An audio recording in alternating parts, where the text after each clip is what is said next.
Safdah TV. Alhamdulillah nahmaduhu wa nasta'inuhu wa nastaghfiruh wa na'udzu billahi min syururi anfusina wa min sayyiati a'malina. Man yahdihillahu fala mudilla lahu wa man yudlil fala hadiya lahu. Wa asyhadu an la ilaha illallah wahdahu la syarika lah. Wa asyhadu anna Muhammadan 'abduhu wa rasuluh. Qala Allah Ta'ala fi kitabihil karim, Ya ayyuhalladzina amanu taqullaha haqqa tuqatih wa la tamutunna illa wa antum muslimun, amma ba'd. Sekarang kita lanjutkan pembahasan kita subuh hari ini, itu tanda-tanda cinta kepada Allah. Tanda-tanda cinta kepada Allah. Halaman 7. Pokok cinta ada dalam hati, karena memang cinta itu adalah merupakan amalan hati ya, bukan amalan lisan, bukan. Namun ia terrealisasi dalam lisan dan ya perbuatan. Namun cinta juga dapat diungkapkan oleh lisan. Bahkan Nabi SAW menganjurkan untuk mengungkapkannya. Artinya kalau kita mencintai teman kita karena Allah, maka kata Nabi, pergilah ke dia dan sampaikan bahwa aku mencintai kamu karena Allah ya. Tapi ingat, bukan sama akhwat ya. Ini sama akhwat, ukhti, mana cinta anti karena Allah? Gak boleh, haram. Cinta pun harus dibuktikan dalam perbuatan. Jadi hakikat cinta itu asalnya di hati. Kemudian diungkapkan dengan lisan dan dilakukan dengan apa? Perbuatan anggota badan. Ya. Berikut adalah tanda-tanda orang yang mencintai Allah, siapa saja yang memilikinya. Berarti ia benar-benar mencintai Allah. Jika tidak, maka bisa kita katakan cintanya adalah cinta palsu, alias hanya sekedar pengakuan, alias gombal. Apa itu yang pertama? Senantiasa mendahulukan perkara yang Allah cintai atas lainnya.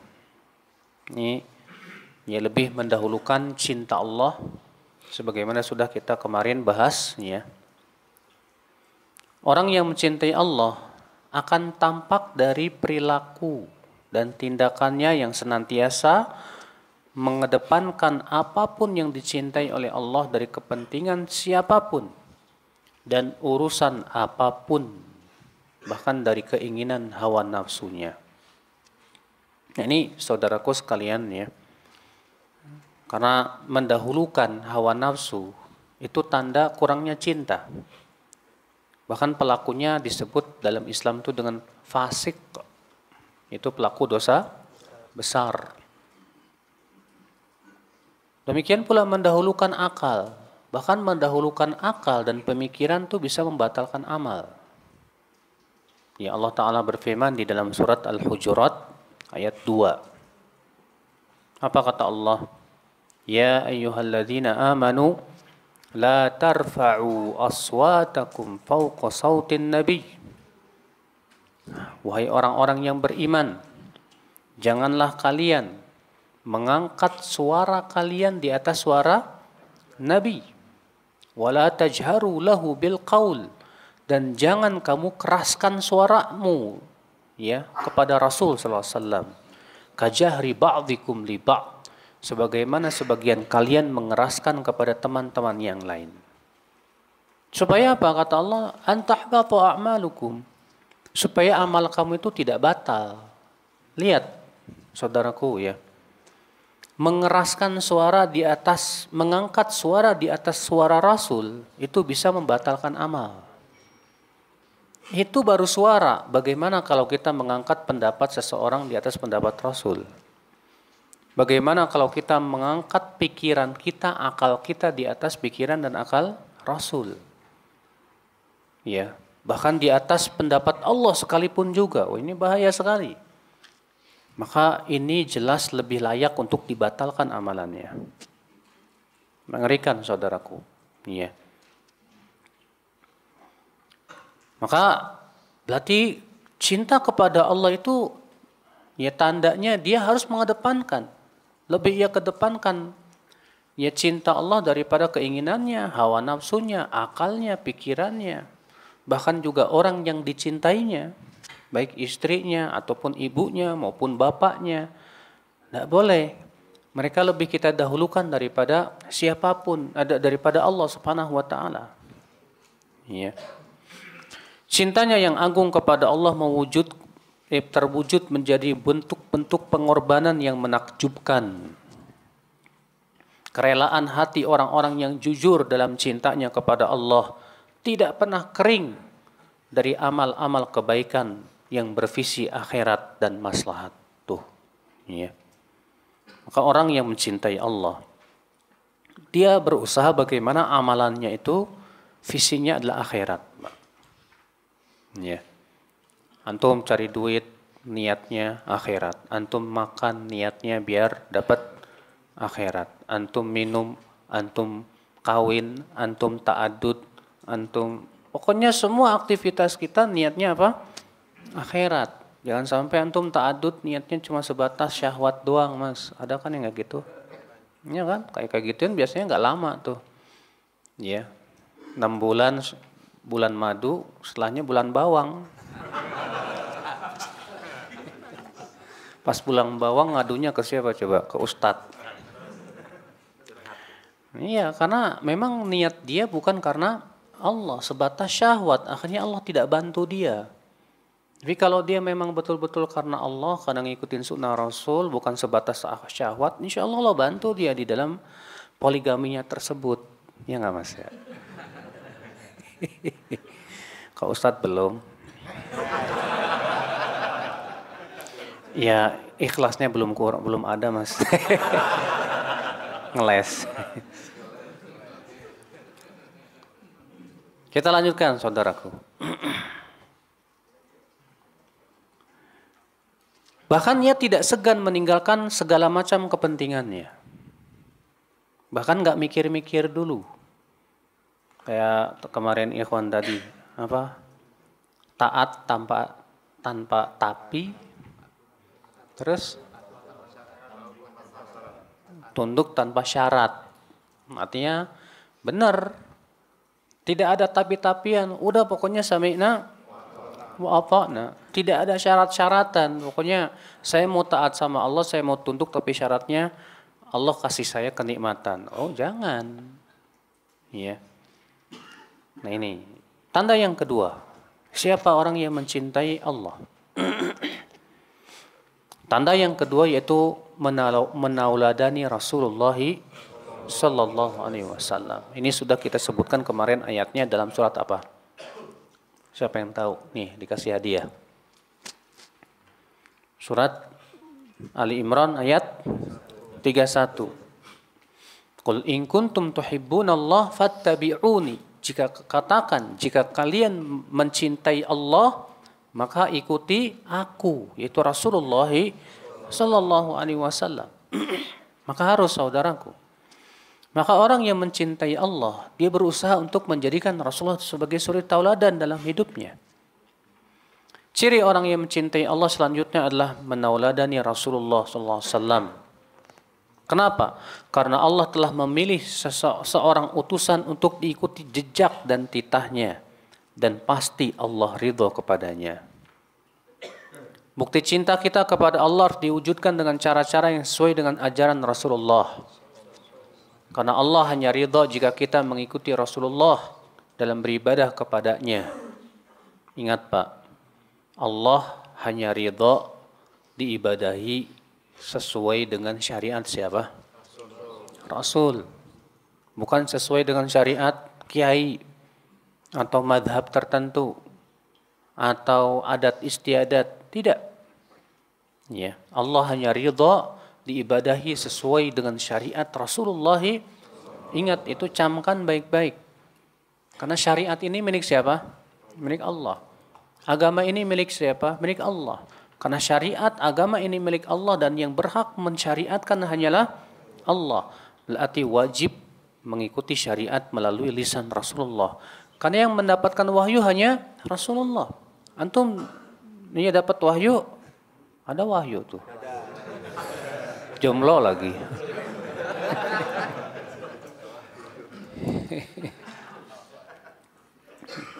Nah, saudaraku ikhwata Islam.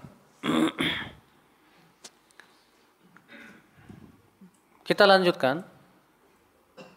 Karena Allah hanya ridho jika kita mengikuti Rasulullah SAW dalam beribadah kepadanya.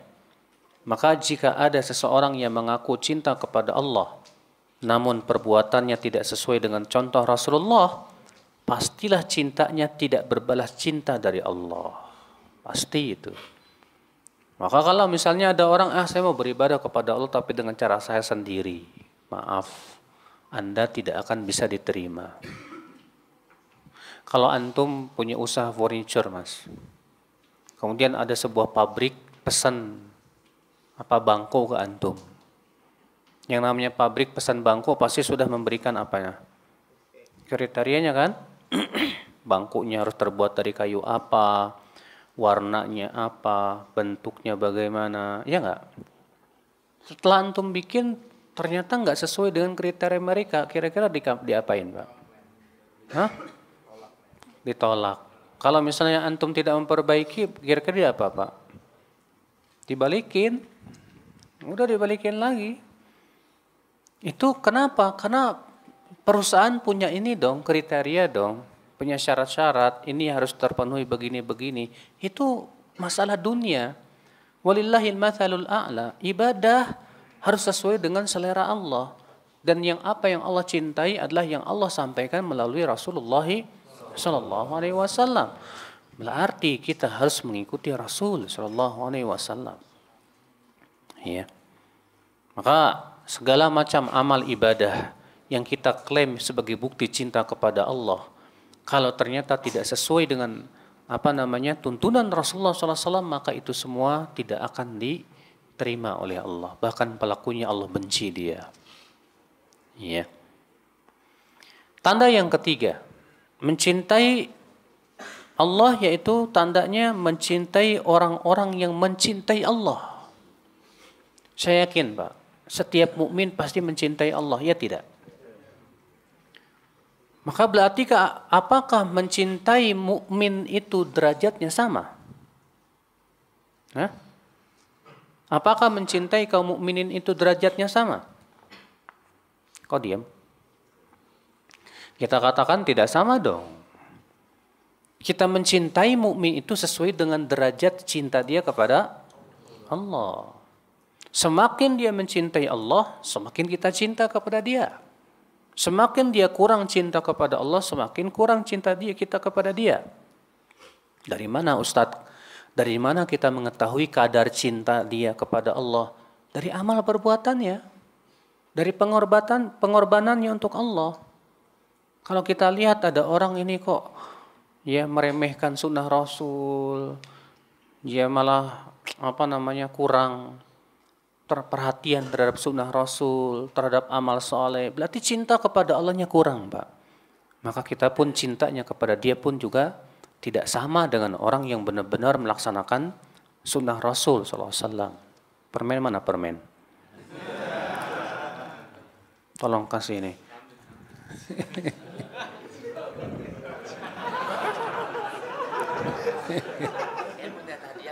Kenapa?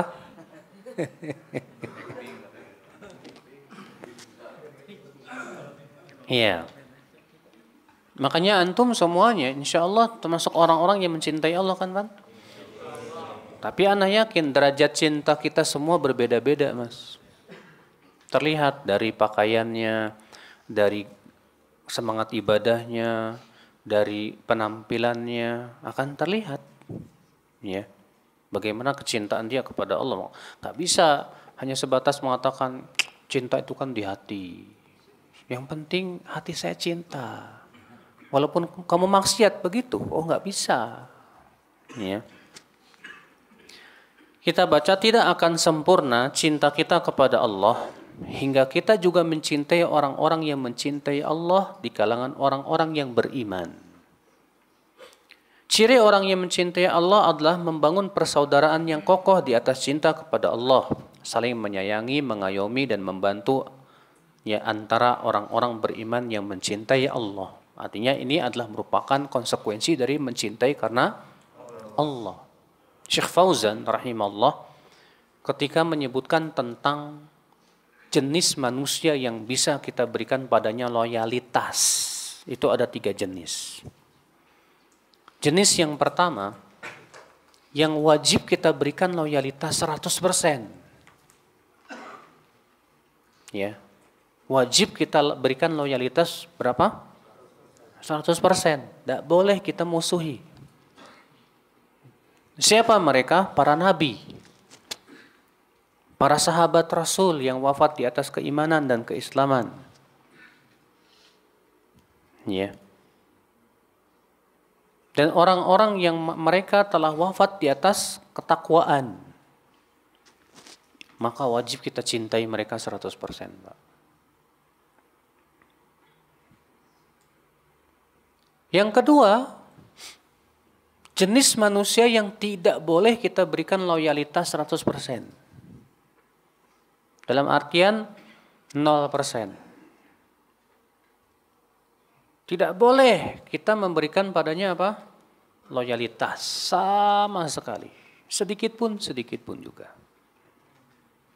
Siapa mereka? Orang kafir, orang-orang munafik dengan munafik besar.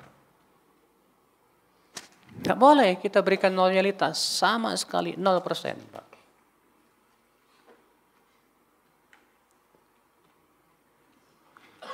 Yang ketiga, jenis manusia yang kita berikan loyalitas dari satu sisi, tapi juga kita berikan loyalitas dari sisi permusuhan dari sisi yang lain.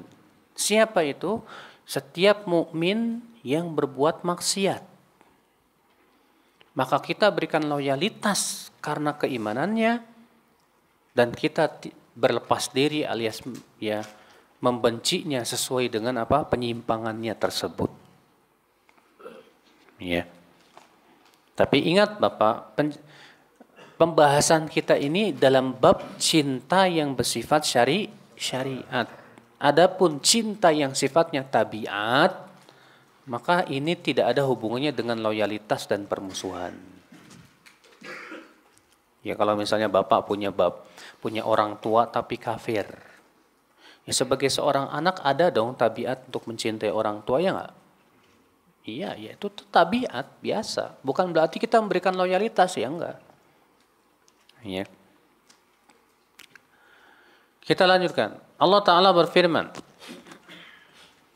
dalam surat Al-Maidah surat 5 ayat 54. Ya Allah Ta'ala berfirman, Ya ayyuhalladzina amanu man yartadda minkum an dinihi fasawfa ya'tillahu biqaumin yuhibbuhum wa yuhibbunah adillatin 'alal mu'minina a'izzatin 'alal kafirin yujahiduna fi sabilillahi wa la yakhafuna laumata laim. Lihat di sini Allah akan menyebutkan tentang siapa saja orang-orang yang Allah cintai, Pak. Hai orang-orang yang beriman, barang siapa di antara kamu yang murtad dari agamanya, maka kelak Allah akan mendatangkan suatu kaum yang Allah mencintai mereka dan mereka pun mencintai Allah. Apa tandanya, sikapnya, apa tanda-tandanya? Ya, kaum yang dicintai oleh Allah itu mereka bersikap lemah lembut terhadap sesama kaum mukminin dan bersikap keras kepada orang-orang kafirin. Keras di sini dalam artian tegas. Mereka berjihad di jalan Allah dan tidak takut dengan cercaan orang-orang yang mencerca.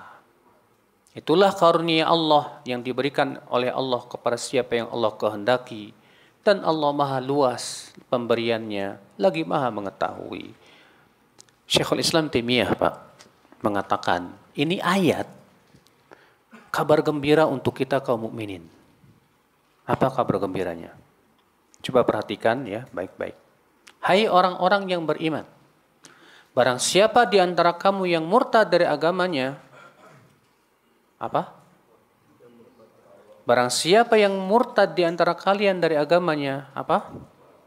Maka Allah akan datangkan suatu kaum yang Allah cintai mereka.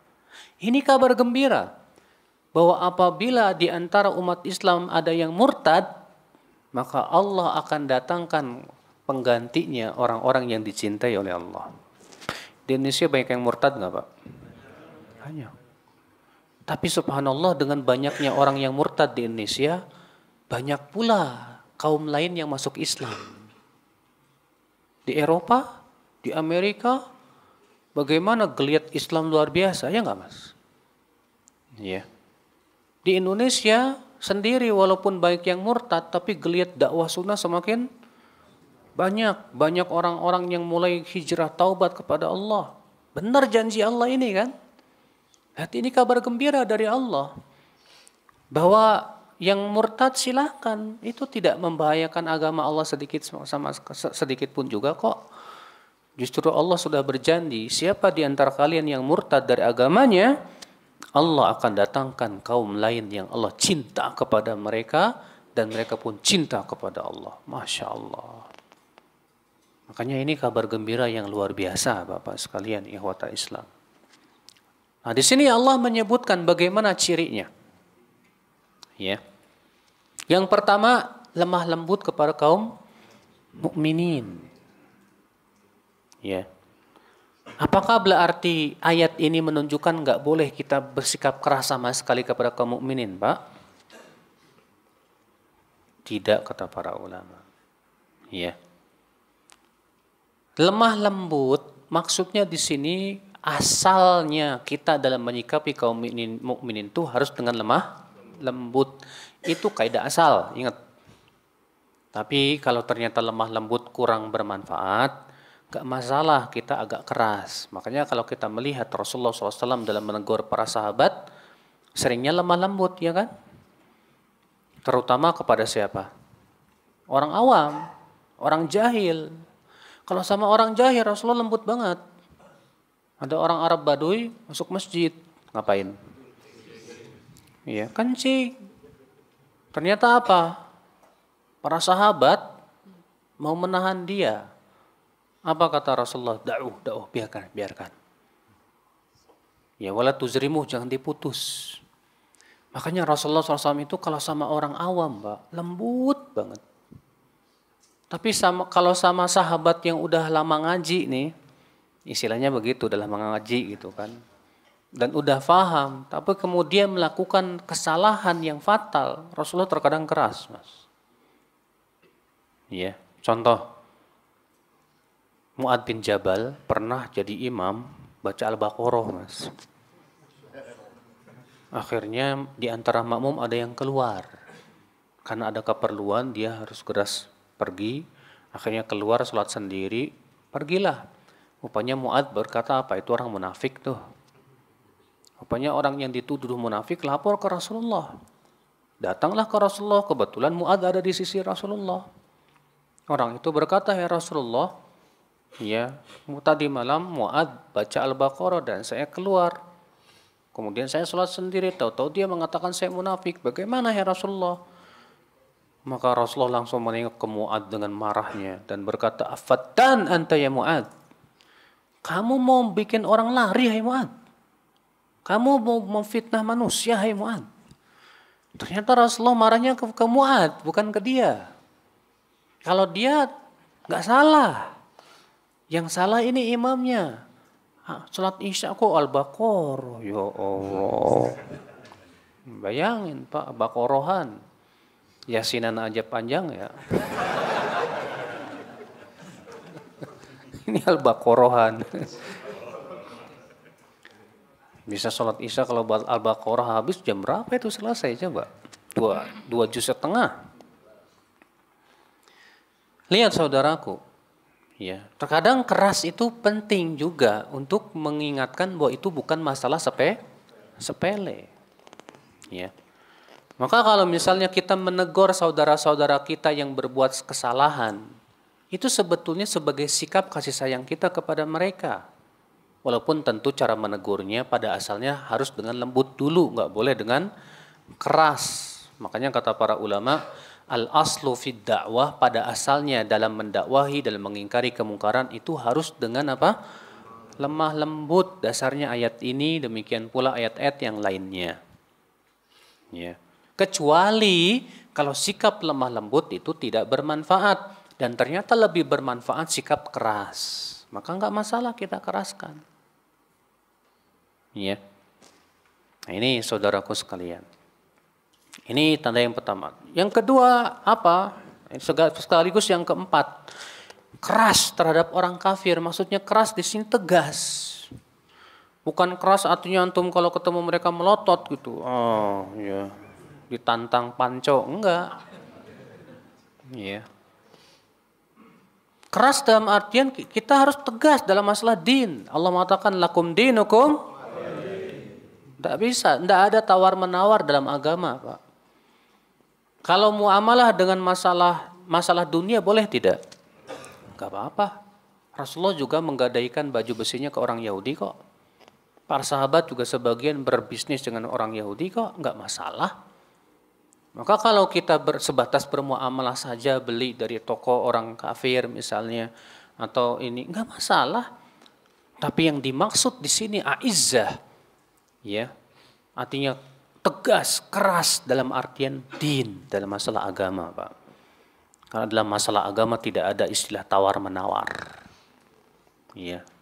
Tidak boleh kita mengorbankan sedikit agama kita demi untuk mendapatkan simpatik mereka. Oh, nggak bisa. Ya. Nggak bisa seperti itu.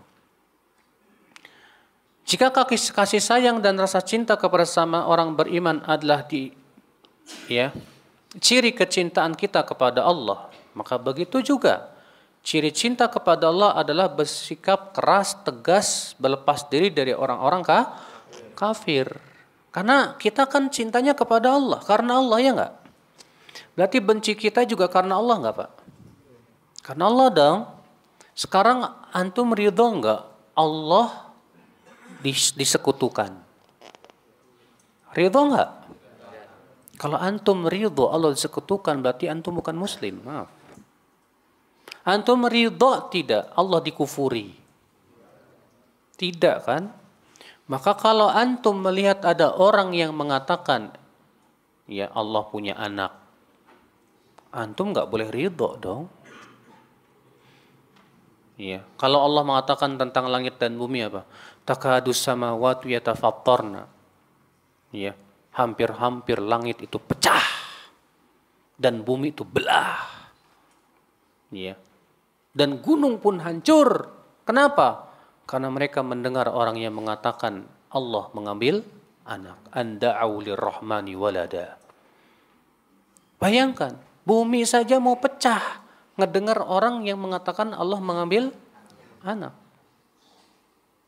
Ya, saya pernah membawakan waktu daurah dulu asar Imam Ahmad. Imam Ahmad kalau melihat orang Nasrani, beliau pejamkan matanya.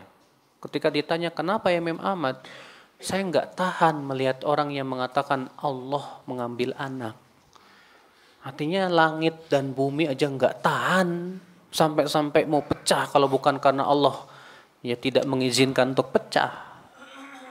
Ya, nah saudaraku sekalian, ini makanya aneh kan? Kalau di zaman sekarang banyak dai-dai yang berusaha bagaimana caranya umat Islam memberikan selamat, Pak, setidaknya. Ya, selamat. Ya, akhi, ini sudah awal memberikan loyalitas. Nanti kalau selamat sudah berhasil, maka akan digolkan yang lainnya lagi, Pak. Sedikit demi sedikit supaya umat Islam ini mulai apa? Memberikan loyalitas kepada mereka. Ya. Kita tidak memberikan loyalitas kepada mereka bukan berarti kita mau jadi teroris, Pak. Islam pun juga membolehkan kita berbuat baik kepada mereka dalam batasan syariat. Yaitu apa? Hanya kepada orang-orang kafir yang tidak apa? Memerangi umat Islam, tidak mengusir umat Islam, enggak masalah. Kita berbuat baik kepada mereka, dibolehkan oleh Allah dalam surat Al-Mumtahanah itu. Masalah dunia ditutup, Mas, ditutup.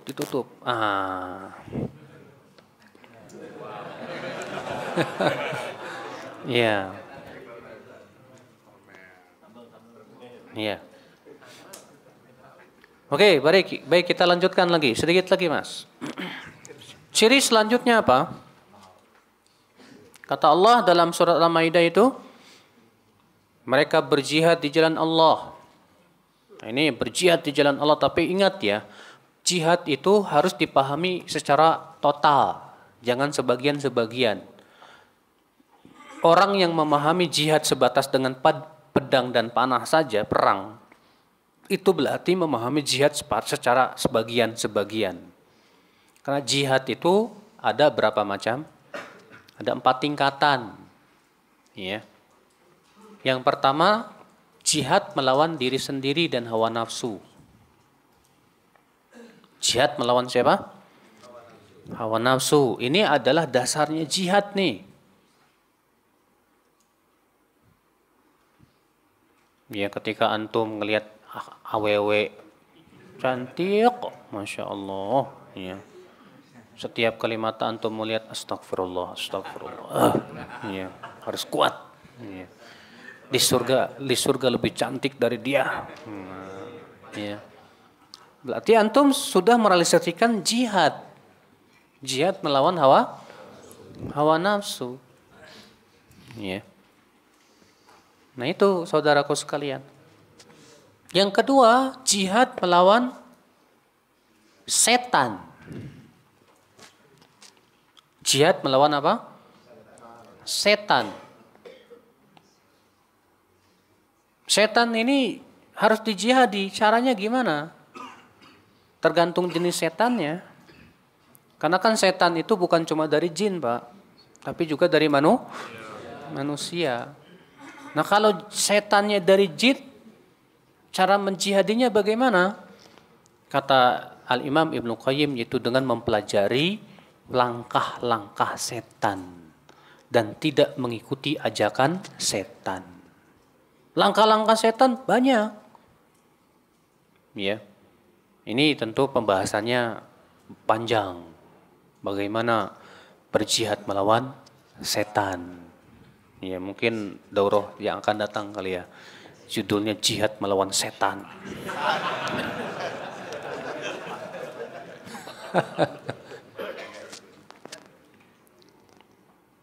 Iya. Yang ketiga, jihad melawan orang fasik. Tahu orang fasik? Orang fasik itu pelaku dosa besar. Bagaimana jihad melawan orang fasik? Kata Ibnu Qayyim, dengan cara mendakwahinya. Dengan cara apa? Dakwah. Ajak mereka supaya taubat, supaya hijrah. Kita melihat teman-teman kita nih, kok banyak berbuat maksiat, dakwahi. Ajak dia supaya taubat, takut-takuti. Ya, ingatkan ia dengan api neraka dan kematian, supaya dia mau ingat, mau kembali kepada Allah. Maka kita juga harus, setiap kita Mas, ada keinginan untuk berjihad ini, mengajak orang kepada kebaikan. Ya, berjihad melawan orang fasik gitu. Nah, kalau orang fasiknya ternyata bikin keonaran bagaimana? Ya kita tahan mereka dari kezaliman mereka kalau kita mampu. Karena Rasulullah sabda, unsur akhaka zaliman aw madluman. Bela temanmu yang berbuat zalim dan yang dizalimi. Kemudian para sahabat bertanya, ya Rasulullah, kalau membela orang yang dizalimi kami paham. Terus bagaimana membela orang yang berbuat zalim? Kata Rasulullah, yaitu kamu cegah dari kezalimannya. Kamu cegah dari apa? Dari kezalimannya. Ya. Macam yang keempat, jihad melawan orang kafir. Jihad melawan orang kafir bagaimana? Jenis orang kafir seperti apa? Karena kan orang kafir ada dua. Ada yang pertama kafir harbi. Tahu kafir harbi? Yaitu kafir yang memerangi kaum muslimin dan mengusir kaum muslimin dari negeri-negeri mereka. Maka ini pun kita harus lawan dengan fisik juga. Yang kedua, orang kafir yang bukan harbi. Orang kafir yang bukan harbi, seperti kafir dhimmi, musta'man, mu'ahad yang mengadakan perjanjian dan perdamaian dengan kaum muslimin. Maka berjihad melawan mereka dengan cara mendakwahinya agar mereka mau masuk Islam. Ya. Nah, ini saudaraku sekalian. Jadi pahamilah jihad dengan secara total. Jangan sebagian. Ini berarti tanda orang yang berjihad, orang yang mencintai Allah. Yang kelima apa? Berjihad di jalan Allah Subhanahu wa taala. Yang keenam, yang terakhir, tidak takut dengan celaan orang-orang yang mencela. Ya. Ketika kita berpegang kepada sunnah, berpegang kepada agama Allah, lalu orang mencela kita, kita tidak takut. Kalau antum, Mbak, jiwanya pengecut, mau berjenggot takut disebut teroris, mau mengamalkan sunnah takut disebut wahabi, mau meninggalkan bid'ah takut dianggap sesat, antum gak bakalan bisa ngikutin Allah dan Rasulnya selama-lamanya. Makanya ya akhi, untuk menjadi pengikut Rasul tuh harus gentle, harus kuat. Kita harus punya sifat seperti yang Allah sebutkan, tidak takut dengan cercaan orang yang mencerca. Itu tanda orang yang cinta Allah. Kita tetap laksanakan perintah Allah. Orang mau ngomong apa terserah. Mau mereka ngomong apa terserah. Rasulullah SAW saja, jangan kita, Pak. Rasulullah aja dituduh macam-macam. Rasulullah dituduh apa? Dukun. Kenapa? Karena Rasulullah memecah antara suami istri, anak dan orang tua. Rasulullah dituduh apa lagi? Penyair. Rasulullah dituduh apa lagi? Gila. Ya. Kita juga apalah kalau itu Rasul yang jelas Masya Allah akhlaknya luar biasa, apalagi kita. Maka kita nggak usah khawatir, nggak usah takut. Ustadz, ya terkadang kan banyak kan ikhwan, Ustadz gimana ya kita ketika ini mereka nuduh kita, antum nih jangan pengecut. Ya, kalau antum memang cinta kepada Allah, cinta Allah itu mengalahkan rasa sakit hati antum ketika dicela oleh mereka. Cuekin. Mereka mau gimana, cuekin. Jalan terus. Biarlah anjing menggonggong, awan lewat juga. Ya. Begitu Pak. Memang berat di zaman sekarang karena sudah kita sebutkan hadisnya. Rasulullah SAW mengatakan, ya, al-mutamassik bisunnati inda ikhtilafi ummati kal qabid alal jamr. Orang yang berpegang kepada sunnahku di saat umatku berpecah belah, itu seperti memegang bara api. Lihat. Nih sekarang umat Islam berpecah belah enggak? Berpecah belah nih zaman sekarang nih Pak. Ketika Rasulullah mengabarkan umatnya berpecah belah, Rasulullah perintahnya apa? Peganglah sunnahku dan sunnah khulafa. Kemudian Rasulullah berpesan apa? Gigit ya dengan gigi. Kenapa sampai Rasulullah berpesan gigit dengan gigi geram? Karena dalam hadis yang lain Rasulullah memberikan berita bahwa orang yang berpegang kepada sunnah di zaman umat Islam berpecah belah itu seperti memegang bara api. Berat Pak, berat. Karena kan di zaman sekarang ketika umat Islam berpecah belah, ada orang yang menyuruh udahlah kita bersatu padu. Caranya gimana bersatu padu? Udah kamu gak usah ngomong bahas sunnah, bid'ah, gak usah. Karena itu bisa memecah belah. Sementara Rasulullah ketika mengabarkan umatnya berpecah belah, kata Rasulullah apa? Peganglah sunnahku dan jauhi bid'ah. Gimana kita akan bisa menjauhi bid'ah kalau kita tidak membahas bid'ah, Pak? Tetap kita bahas. Walaupun orang mencela kita, walaupun mereka menganggap kita pemecah belah, tetap kita bahas bid'ah. Kita bahas tentang syirik, tauhid. Karena hakikat persatuan itu bukan menghilangkan tauhid syirik. Tauhid bukan dengan cara kita tidak berbicara tentang sunnah bid'ah, bukan. Nah, sekarang kalau misalnya kita gara-gara bersatu, orang berbuat syirik silahkan, berbuat bid'ah silahkan. Di mana amar ma'ruf nahi mungkar? bisa rusak agama ini, Pak. Tidak bisa. Maka jangan takut dengan celaan orang-orang yang mencerca. Ya, kita harus kuat di jalan Allah Subhanahu wa taala. Nah, inilah saudaraku sekalian, tanda-tanda cinta kepada Allah. Sampai sini ada yang bertanya? Silakan.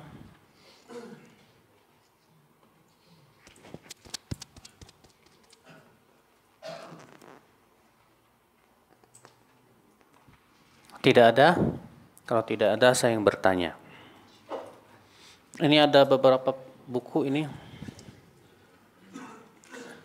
Lebih dari 1000 amalan sunnah, Masya Allah. Bagus nih buku. Pertanyaannya adalah, kemarin kita sudah membahas ya, bahwasannya jangan lihat buku, bukunya tutup. Bukunya tutup.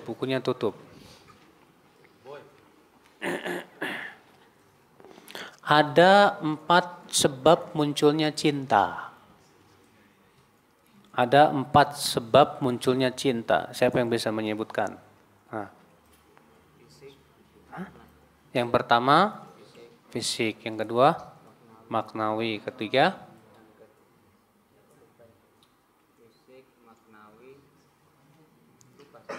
lupa. Masih ingat? Jasa. Terus? Fitrah. Udah nggak apa-apa deh. Kasih aja.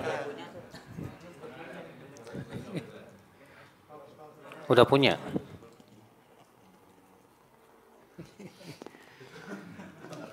Pertanyaan berikutnya. Kemarin kita sebutkan bahwa ibadah itu harus ada 2 perkara terpenuhi. Ketundukan yang sempurna, cinta yang sempurna. Ahsan, Masya Allah. Tadi dalam surat Al-Ma'idah ayat 54, Allah memberikan kabar gembira. Apa kabar gembira itu?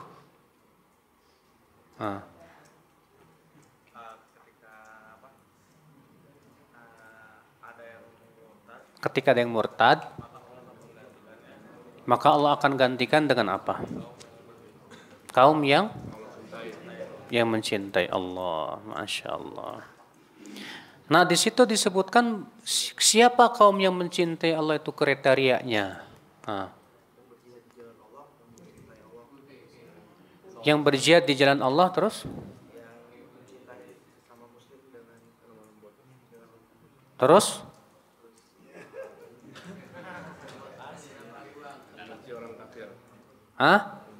Keras terhadap orang kafir. Terus? Ada 4 loh. Allah sebutkan dalam ayat itu.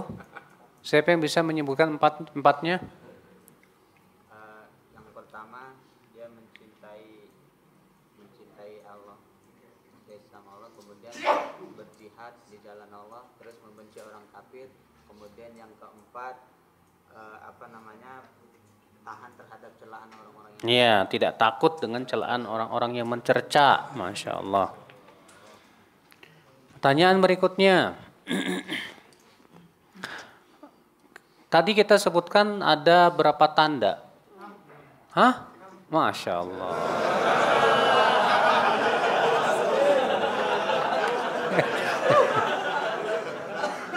Buka buku ya?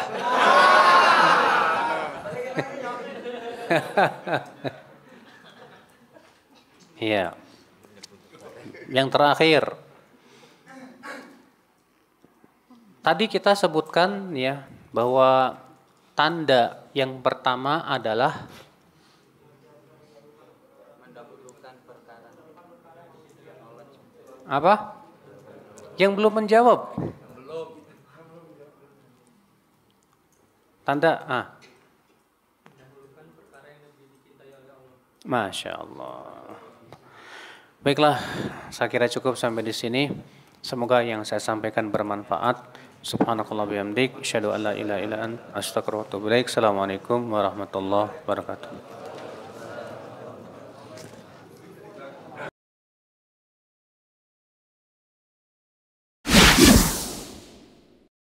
wabarakatuh.